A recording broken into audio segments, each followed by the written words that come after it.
we have yet another document about the future of general practice. This time, it could be different, though.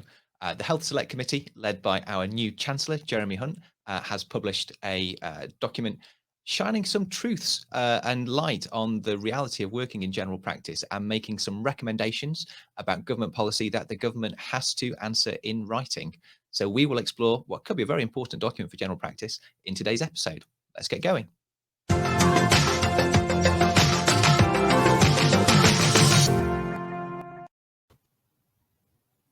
Morning, Hello, Gandhi. How are you EGP. doing? Oh, goodness me. Good morning, Gandhi, and hello, EGP learners. How are you today, Gandhi? Taking on as whatever, Andy. And yeah, interested to look at this rather detailed but potentially controversial document that is going to direct what is happening in general practice, I think, potentially. Yeah, so we're used to looking at these documents, aren't we, that come out of Westminster. Usually they're government documents or documents that are commissioned by the government in power to talk about and inform and tell us what the policy is going to be around general practice and around the health system. But this time it's a little bit different. So this is from a Health Select Committee. So this is not from the government itself, but from Parliament. And this makes it a little bit different, really. So you excited to be going through this, Gandhi? Tell me, Andy, what is a Health Select Committee? Okay, so that's a really good question. So the Health Select Committees are bodies within Parliament, and they draw their membership from across the different political parties. And the idea is that they are there to scrutinise and focus on how government policy is working in reality, in the real world. And they go through consultation exercises and they produce reports. So what's happened here is the Health Select Committee has commissioned a report on the future of general practice, and there is a well-established and quite rigorous approach to producing the report, the conclusions. So they have had a public consultation exercise and drawn and asked for contributions from the general public, from professionals, from experts in the area around general practice. They then can call people to Parliament to give evidence to the Select Committee. So if you sometimes see on telly, people sat in front of MPs sat behind green tables, and sometimes they're arranged in a U shape and being asked awkward questions that sometimes make them squirm. Those are people appearing in front of select committees. So they've got quite a lot of power to call people in and ask for honest answers, and people are obliged to give them honest answers to the best of their knowledge and the best of their abilities. They then take all of this evidence and they produce a report, which is obviously supported by civil servants, but written by the MPs and under the responsibility of the chair of the select committee. These reports will make recommendations, and those recommendations have to be responded to by the government. So they have actually quite a lot of power. So that's what a select committee is, and this is the Health Select Committee. Interestingly, who's been the chair of the Health Select Committee for the last few years, Gandhi? So Jeremy Hunt, our former Secretary of State for Health and Social Care, and now Chancellor, or well, he may still be the Chancellor. We're not quite sure by the time you guys are watching this, so things may have changed yet again, because that seems to be the flavour, isn't it? Yeah, that's true, actually. Between now, when we're recording this, and when you'll be watching it, we will have a new Prime Minister. So all bets are off in terms of who's the Prime Minister and who's the Health Secretary. We don't know at the moment, but and who's the Chancellor. But if Jeremy Hunt remains the Chancellor, I think this sets up some interesting dynamics within the government, actually, because this report, and we will get to it, makes some interesting reading and is not necessarily complimentary of how the government has been addressing general practice and some of the things that the government has been saying in terms of the numbers and the facts around general practice. And it makes some very challenging recommendations about how the government will handle general practice going forwards, and actually quite a different direction in terms of the focus on access versus continuity to what has been the status quo for the last few years. And if the new health secretary sort of disagrees with this report, they're effectively disagreeing with the conclusions of someone who may be sat in the Chancellor's seat. So that sets a very interesting dynamics, and one that might actually be positive for general practice. So I guess that's a little bit of background about the report and who's written it and how it's been put together, Gandhi. So I guess one thing we're going to talk about is the document itself. Shall we get into that right now, Andy? Yeah, I think so. So just to highlight for our viewers and listeners, in this episode, we'll be looking at the summary of the document, which is the first part. You can split this document really into three sections. So there's a summary, which really summarizes the main findings essentially, and alludes to a number of the conclusions and the recommendations that are made. There's the main body of the document, which is actually really, really interesting reading. It's divided up in quite a logical way. Let's just scroll through, just so we know that we've got the summary, and then they talk about various aspects of general practice. They break it down. So they talk about access, they talk about continuity, and they talk about the position of general practice within NHS organisations and GP partnership. And each of these individual sections are then broken up with questions and statements like, do we have enough GPs? Very simple things. And then there is evidence to support conclusions made to that question. So it's actually structured in quite a factual way. So the main body is it's really, really interesting reading, particularly if you want to make a point and you want to have a source of good evidence, then it's a really good place to keep revisiting actually for stats, statistics, and things to back up conclusions or things that you might want to say or represent to other people. And then there are conclusions and recommendations, of which I think there are about 40 something. So we will be looking at the summary in this episode. We may leave you to read the main body yourselves. It's really interesting reading, but it's very information dense and wouldn't necessarily make for a very good podcast or YouTube video. And then there's the comments and conclusions. And we intend next week, after you're watching this, to come back for a live episode where we will talk about the conclusions and the recommendations, how we feel about them. And we'd really love to get some comments from you guys out there about how you feel about them. Do you agree? Is there anything that you would do differently or any different recommendations that you would make? So that's how the document's structured, and that's how we're going to be tackling it on the EGP Learning channel. And just to explain why we're having that slight pause, because of all the change that's happening in the wider political sphere, we felt that it was important that we had a bit of time just to see where things settle, rather than talk about those conclusions and recommendations now. Whilst they are very important and groundbreaking, they really are, some of them are quite seismic in terms of the impact they could have. We're aware of, because of the wider situation, we felt there needed to be just a little bit of time to see where things settle, which is why we're just going to cover the summary today and then the conclusions in our next episode. So definitely join us for that, because we would love to know your feedback, as Andy mentioned.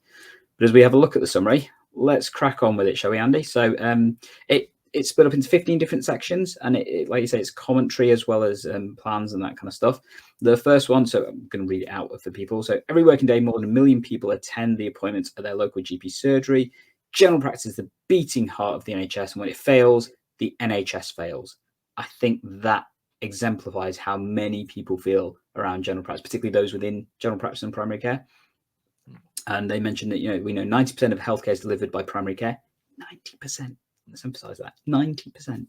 And yet currently the profession is demoralized, and I would think you would be hard pressed to find a GP that doesn't agree with that, and somebody working in a practice who doesn't agree with that. And GPs are leaving faster than they can be recruited. And as a result, patients being left with a dissatisfied service. That pretty much summarizes things, don't you think?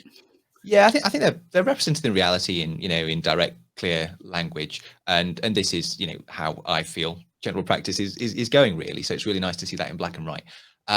So point two, again, this also, it's a bit of a no-brainer, really. The reason for this is straightforward. There are not enough GPs, and demand for services is increasing, along with the demographic trends towards increased age, increased comorbidity, increased complexity of patients.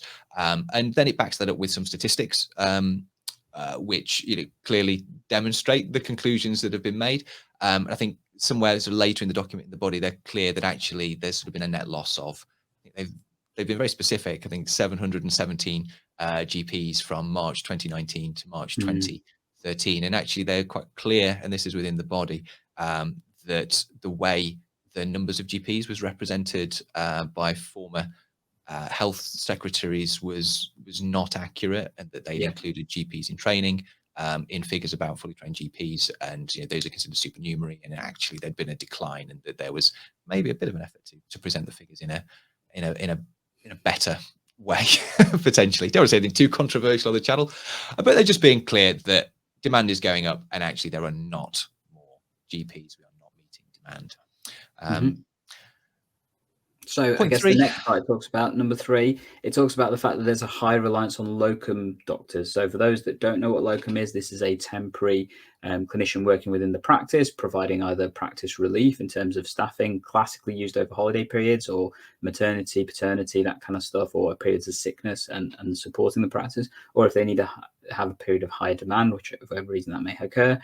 But there definitely has been a move towards more and more GPs working as locum doctors because of the administrative and workload pressures that are happening in practice itself. And basically, this is a point that takes a reflection of this is actually a symptom of what's been happening. This isn't the cause of why we're having many problems, but this is where people are moving towards because of the pressures that are exemplified in general practice.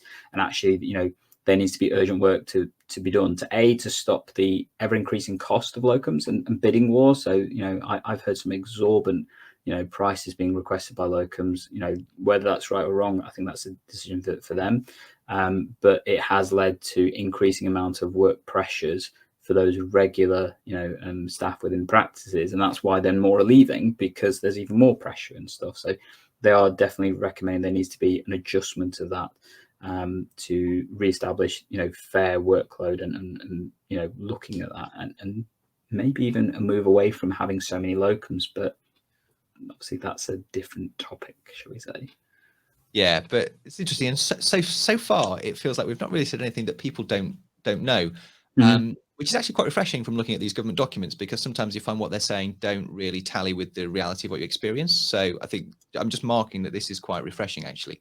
The next point does start to sort of deviate from what the government has been focusing on. So point 4 talks about a declining continuity of care. So continuity of care is something which I think we all instinctively know is really helpful for Yep. safety, for satisfaction, actually for being more efficient with the resources that we've got. If you see the same person for the same problem again, there's a lot of work that was done in the initial consultations in terms of establishing what was going on, the history, building the relationship that you do not need to do again. So you can actually be a lot more efficient with continuity, Mm-hmm. as well as it feeling more satisfying for patients and for clinicians. So much value in that, but it's not been talked about a great deal, particularly Mm-hmm. not by policy, those who set policy going forwards. So it laments decline in continuity of care, actually points to some good international UK-based research, which highlights that actually where people see the same GP over long periods of time, that actually leads to fewer hospital admissions and actually leads to increased lifespan. It actually adds time to your life if you Yep. have a consistent GP. I think there's some good studies, both from the UK and also from, I think, some of the Scandinavian countries, into this. And actually, that it's obviously another outcome of this is that it costs the NHS less money as well. Yep. So it's just highlighting the value and really lamenting the loss or the decline of continuity, because of how overstretched services are, but Mm-hmm. also because of, and point 5 talks about the trade-offs that are being made between access and continuity, and alludes to maybe those not being in quite the right place. Yeah, so definitely point 5 takes reference to the fact that there has been an absolute focus on access over continuity, and that's driven, unfortunately, this whole kind of culture of Uber style GP use and that kind of stuff, and impacted relationship based care, which I know has definitely been one of the things that Professor Martin Marshall, who's the current chair of the RCGP, has been pushing for, that we need to move back towards relationship based care. And actually that's more motivating for clinicians, in terms of how they offer care, because you have that connection, you have that relationship. And actually, I know that when I see patients I've had support, been supporting with and helping them on their journey, that's so much more satisfying, not only hopefully for the patient, but definitely for me as a clinician to see those journeys. And I don't disagree. We've lost a lot of that because of the way that things have changed, and that absolute focus on access being the only thing to focus on. But hey. Absolutely. There's a really interesting phrase in this. I love it, where it says seeing your GP should not be like phoning a call center or booking an Uber driver that you will never see again. And I think for some patients, it's probably beginning to feel a little bit like that, Yeah. when they access general practice. So it's just, I think it's really refreshing to see this Westminster document making these points. So point 6, it talks about accountability of care to individual GP lists. So this is something that Jeremy Hunt's always been quite keen on, actually. And when he was health secretary, he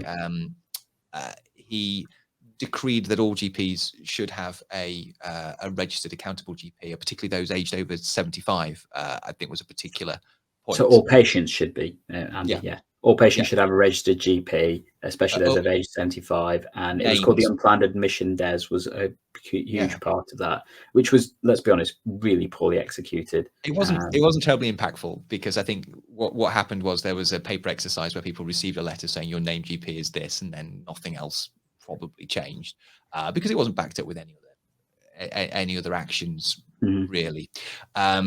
But point 6 essentially focuses on the importance of having a named GP. Acknowledges that general practice now does work in teams, so there are other people, but that people should still feel that their care, regardless of which member of the extended team is delivering it, is still owned by their named GP. I think that sounds quite healthy, actually. Mhm. And I don't think GPs would argue with that, and I think patients would really welcome that.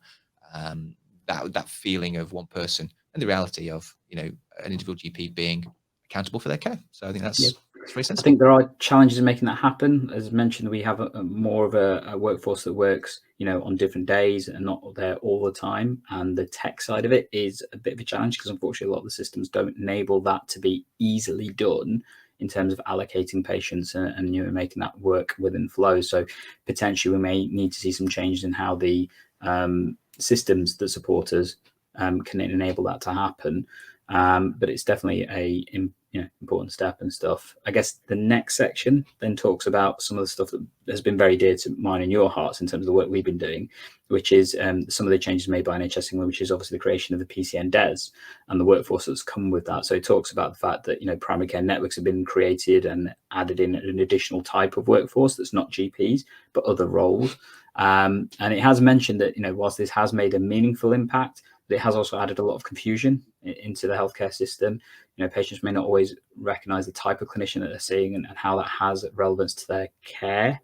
And then often leaving the GPs to deal with quite the more complex stuff, which is the exhausting, draining stuff, while still having to do everything else because of the shortages and the bureaucracy and the admin and everything else that's happening and stuff. And that's where it's becoming more and more complex, and that's why people unfortunately are leaving. So it does make reference of that, and the fact that it's led. I think the wording is here, isn't it? Where is it? Fear of reprisals, and the individual clinician is driving a systemically toxic environment in primary care. Yeah. So again, but that feels really true, doesn't it? I'm just rereading as we're going through it. It actually says that the primary care network roles, while welcome, are not yet making a meaningful impact on the future sustainability of general practice, which is actually an even bolder statement to make, and that we need to be doing better in terms of how we're using those new staff. I think it's entirely appropriate that we bring those staff into general practice, but we need to make sure that they're having an impact. And they talk later in this document and the recommendations about target-driven cultures, and I know a lot of these people are doing a lot of work around IIF, for example, and it actually talks about potentially getting rid of that and QOF later. We'll get to that later. That's big. Don't want to steal the thunder. But anyway, but that's interesting. And I certainly have noticed over the years, as more roles have become involved, my clinic used to have quite a high number of sore throats, coughs, colds, quite low challenge cases in there. And now it's much more packed with complex mental health, is one of the main themes that runs through my clinics, as well as, complex multi-morbid patients, medical unexplained illness, those kind of things. And that can be really, really draining. And that's where, whilst you're not necessarily seeing, yes, we are seeing more patients than we used to, but even if the numbers aren't going up that much, the complexity of the individual patients is going up really, really rapidly and to a great degree. And that makes it a lot more draining to do. So it's a big point, but it's really good to see that acknowledged in a really clear way, I think. So point 8. So we just trailed that there, but go on, Gandhi, do the honours. So this is one of the big ones. So this is talking about the fact that the government should be bolder, the NHS should be bolder, and getting rid of QOF and the IIF. Now, for those that don't know what QOF and IIF are, so QOF stands for Quality of Outcomes Framework. This is one of the largest funding pots that general practices receive outside of their core funding, and potentially is for many practices, this is the wage bill for a couple of GPs, potentially, a few of the nursing staff and stuff. This is sizable amounts of money. And it's talking about the abolition of that and also the Impact Investment Fund, which is the PCN-DES version of this, which for some networks can be significant sums of money. So, for example, for my network, it's about £300,000, which would obviously be used by 7 different practices if you were to achieve all of it. It is target driven. It's based on practices doing, and more importantly, recording correct information in the records. And some of it is based on outcomes, some of it is not. Some of it's just tick boxing and stuff. And this talks about, moving that incentivization, that actually trust should be part of it, not trying to make it a tick box exercise. And it's frustrating, really is frustrating, some of it. I think some of it is definitely designed with good intentions. We have seen some improvement in absolutely some elements of care because of, QoF and potentially IF, but IF still in the early stages and things. But I think you would see from many clinicians that if QoF was to be less tick box driven, that would absolutely have a benefit for the patient care and reduce bureaucracy. The key question is, where would that money go? Would it still come to the practice, which is what I suspect this is what it's alluding to, that it should still be, that trust should be there in terms of that money should still remain with the practice. They shouldn't have to be tick box driven to achieve it. But it doesn't help with things. And actually, in some cases, I agree, it probably does exacerbate the access element of things, because we're then having to see people for things that we just don't need to see them for. But if we don't see them, we don't get the funding. If we don't have the funding, we don't have the staff. And therefore, we don't have the staff, we can't see people. It's that cycle. But what do you think, Andy? Yeah, I think the wording is really interesting. It's really direct. I mean, we recommend abolishing QoF and IIF. They're not mincing their words, really. And they become tools of micromanagement and risk turning. And risk turning patients into numbers. There we go. That was the spacing throwing me off there in the document. And I'm saying, GP should be treated like professionals and incentivized to provide relationship-based care, for all. So I think it's really positive. Be interested to know what they replace it with, because one thing about QoF, I'm not too sure on IAF, but it is a way of maintaining certain standards in general practice, because there can be a lot of variation between general practice, and we need to still acknowledge the mechanisms for supporting and rewarding quality when they're well designed are not necessarily misplaced. And I wonder if we get rid of QoF, then maybe more of this might start to sit with the CQC, the Care Quality Commission, because I know practices have now been increasingly focusing on these care quality searches that the CQC have provided to us that look particularly at, say, the monitoring of high risk medications, for example. And actually, that feels a little bit like QoF, when you start to get into the nitty gritty of it, running the search, seeing which patients are not meeting the targets and investigating why, and getting them in and rectifying that. The whole exercise of implementing that for the CQC searches begins to feel like QoF. So I wouldn't want us to remove QoF and then replace it with, additional searches that we do with the CQC. But there does need to be some acknowledgement of maintaining quality. So I'm sort of, I'm on the fence about that, really. I think we just have to be careful that we don't replace what is something with positive incentives to do good work with something that is more about sticks, because it doesn't necessarily get the job done as well and will be more scary and potentially more. But I think it's also important to recognise that the current system is not also productive in certain ways. So I know that I've been very vocal about the fact that the immunisation schedules that exist have been moved into QoF, and that has negatively impacted places of deprivation where trying to immunise their populations has always been a challenge. And effectively, it's taken funding away from practices. That in order to achieve the same level in certain suburban areas and stuff, they'll have to put a lot more time, resource, and staffing just to try and maintain the funding they would have had. And I think I definitely agree there is some aspects of this that need to change. But you're right, there are some aspects of QoF and particularly IIF and potentially that have benefit if it's implemented properly. But I just agree with the document. Trust needs to be there that actually practices are trying to do their best and stop micromanaging them. Yeah, good. But then comes another really interesting point. So point 9, I thought was quite controversial. And it feeds into some of the earlier points about having list space and care and that kind of stuff, but effectively limiting the size of practices and how many patients they would be looking after. It mentions 2,500 as a starting point. Important to note, 2,500 per whole-time equivalent GP is still a lot of patients. That is considerably more than European average. I think the European average was something like 2,100, something like that. I can't remember, Gandhi. It's over figure 1850. I suspect that may be informed by European averages. I suspect. Possibly. But you're No, probably you're looking right. around. No, so European average was less than 2,000. Interestingly, I did some analysis of this on my own practice. My current practice has 2,666 equivalent to a whole-time equivalent GP at the moment, and it's going up constantly. In fact, it's about to be even worse because one of our clinicians has just recently left the practice. So, that's going to have more of an impact in terms of the numbers equivocal. So, and I've heard of some practices where they have 3,000, 3,500 patients per whole-time equivalent GP. So this raises the question: the only way you will make this work more effectively is by having more GPs.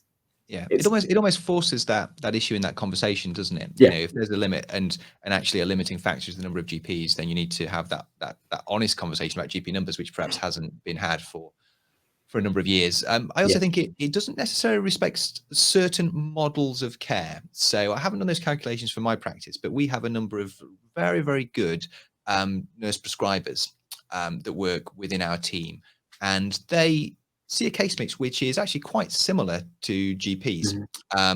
And for a number of problems, patients will almost sometimes they mistakenly believe they are a GP, and they are always corrected when they believe this, but they can see the same person for for a chronic condition and feel like they're being cared for, that someone that's behaving a little bit like a GP. There are certain types of cases that they do not see because of the competency frameworks, but for an individual patient, that, and actually for rotating purposes, it feels very much like their GPs. So a lot of models of care that are perhaps innovative, a little bit different, that use different types of members of staff, might fall foul of this sort of rule if it's applied as a rigid sort of blanket term. So I think it's probably good for forcing the issue, but also we just need to be careful that we don't have unintended consequences and undermine ways of working that Absolutely. are serving their populations well inadvertently. But really, And really potentially interesting. what should then happen is effectively a team-based model of continuity of care rather than making it individually based on the GP. It's team-based in terms of that continuity of care, which I know is one of the models that's explained by various organisations and stuff that has been quite effective if you have the satisfactory staffing to maintain that team. That's the key point. But then point 10 talks about continuity of care and not just about continuity being for the complex patient workload, because there's definitely benefits of that, but also it should spread across all population groups. And I think that's really important, because actually where continuity is important is not just somebody being there with you for the difficult times, but actually knowing you through the better times and the less complex stuff. So then they recognize when something has changed, when something has become more complex. And that's probably where continuity of care, I'm no academic on this area, but that's probably from my perspective where continuity of care actually has its benefit in helping and leading to better outcomes and stuff. So it does mention that it shouldn't be that continuity is just driven for chronic care only. Somewhat at odds with the Fuller report and some of the frameworks for managing care that were proposed within the Fuller report about splitting urgent access streams to complex and continuity streams. So that's really interesting. Personally, I think this document is more in the right place. Personally, I'm prepared to pin my colours to the mast, because there are a number of instances with individual patients I can think of where actually I've built a relationship over the years, sometimes seeing them for a cough or a cold or a sore throat. I don't necessarily mean I need to see them all the time for those things, but I've built a bit of a relationship with them. And then when they are having their first acute psychotic episode and I have to ring them up on their telephone because they're having real mental health difficulties, I can say, it's Dr. Foster, you know me, we have met before, and that really, really, really helps. Also when patients are struggling with really, really catastrophic diagnoses, if you already have a bit of a relationship, you can help them so much more through that. And that trust that they have in you at that time helps you be much more effective at providing care for them. So it's really great to see that sort of thing finally acknowledged somewhere. And if you want to look at other examples, so you and I have both commented on this before. There's the Royal Australian College of General Practice that created a video that showcased the power of continuity with that clinician helping a family through the good bits and the bad bits, and it exemplifies the power of continuity in that video. So we will probably put that up at the end, or it's coming up at some point and stuff if you want to go have a look at it and things. But yeah.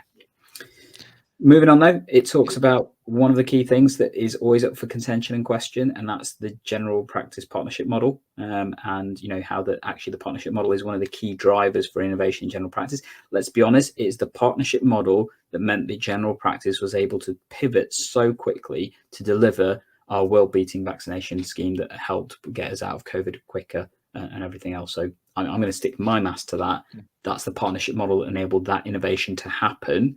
And quite rightly, this document says that there needs to be care and attention taken to maintain the partnership model in general practice. Yeah, and this remains efficient and effective if properly funded and supported. So that's really important. And I think that when people spend enough time with general practice, they eventually realise that the partnership model is actually very, very efficient.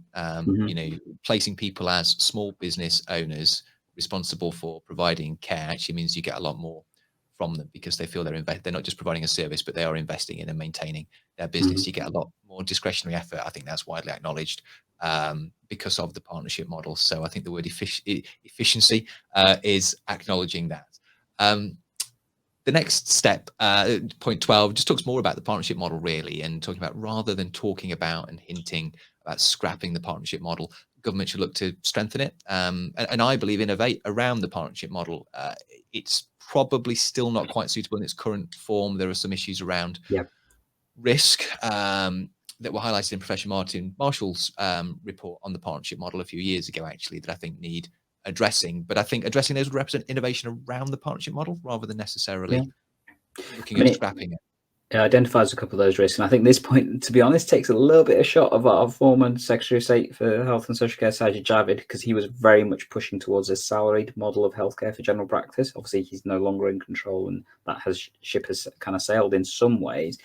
But the point 12 in particular takes reference to some of the restrictions and challenges that face the partnership model, in particular the issues with pension tax bills, which actually faces all clinicians, GPs, and especially hospital doctors in terms of the pension challenges, which is why many are having to reduce the amount of work they can do within the NHS, because it's effectively they're having to pay for it. And we've covered that in one of the previous episodes that we've done. But also one of the big kind of elephants in the room, which is estates issues and the challenges that estates places in general practice, and actually considering, look at the Scottish model where Scotland bought a lot of the general practice estates from partnerships and stuff, with a view for taking that risk away. So therefore that eased up the opportunity for people to be interested in looking at partnership models more effectively and stuff. I know my estates, I've always been quite vocal about some of the challenges my estates issues face, even though I don't own the property. Just renting it has complications and stuff, and whilst not owning the property doesn't quite fix some of the challenges of partnership, I think estates is an absolute part that needs looking at, and unfortunately is always one that keeps getting kicked into the long grass, because I think they see it as one of the harder things to deal with. It's harder, it's potentially expensive, and it's really not politically exciting to make announcements around reducing systemic risk posed to GP partnership model by addressing property issues. That's not really going to get you a headline. Much better to see a GP within two weeks or something like that. The next point, so point 13, perhaps is more in line with some of the more recent noise from the Fuller report, for example. It's just acknowledging that accessing healthcare and care from a community setting is confusing. There's 111, walk-in centres, GP practices, and they're talking about just simplifying that journey for the patients. And I think that is really, really sensible. It may be complicated to achieve, but I think that would make life better, certainly for patients, and probably by virtue of that ourselves, I think. Point 14, I think, is one that me and you would definitely agree with, that there needs to be a review of the funding discrepancies in terms of how general practice is funded. So there's long been standing health inequalities, and the way that certain areas of the country are funded is completely different to others because of the absolutely out-of-date Cahill formula. Again, we talk about things being kicked to the long grass. For years, the review of the Cahill formula has been kicked to long grass as the too difficult pile, and because of that, we see continued drain of resources in particularly challenging areas to either resource in terms of workforce or support in terms of investment and stuff. Whether the new structure of the NHS in terms of ICSs and ICBs and stuff will start to address some of that is interesting, but this made clear recognition that needs to be addressed and that the Cahill formula should be reviewed. So it'd be interesting to see the government's response to that, because it is repeatedly something that has not been looked at because they feel it's too difficult to sort. So rather than not dealing with it and make things potentially better, they just carry on with the broken system. But interesting to see this look of it. This point is, so this is really, really interesting to me, because I feel I've almost seen the journey of this going into this report, because at the RCGP conference, we both, I think we were both there, and we saw someone called Bex Fisher, who is an advocate of health equity, a GP who works out of, I think, Cambridge area, but it might be Oxford area, Cambridge area.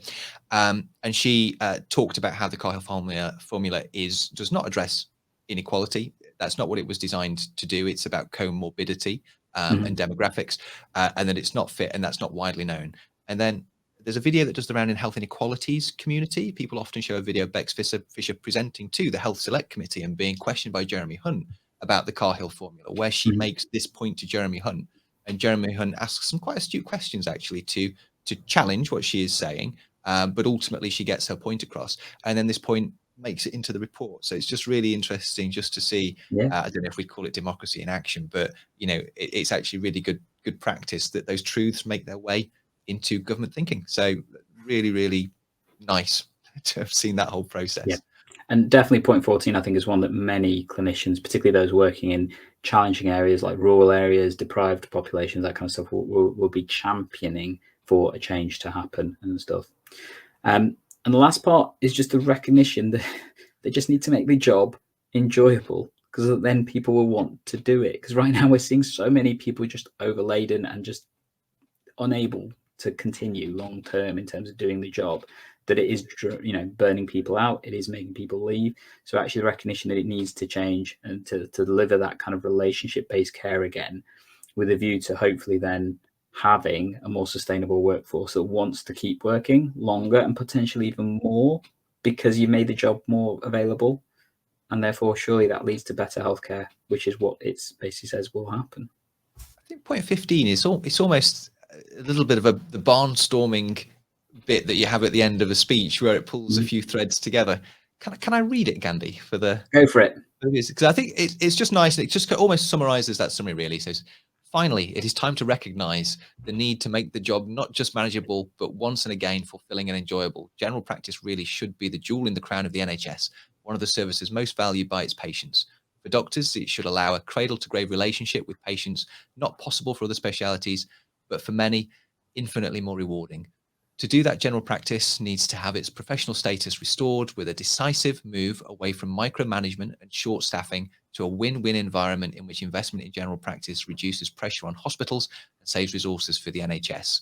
So here, that's absolutely sounds fantastic, and it's not a bad place to leave the episode, I guess. At the end of reviewing what actually is a realistic and positive document for general practice coming out of Westminster, which is refreshing. Absolutely. And I guess it'd be nice to know what specific recommendations have been made. Well, we will be covering that in our next episode, which is probably coming up about here, that talks about the conclusions and recommendations in more detail. And we'll be going through those. There's about 40 odd of them in total. And absolutely, you want to join us for that session. And as always, we're going to be here to help explain all this stuff as we continue to tech enhance your primary care and learning. We will catch you in the next episode.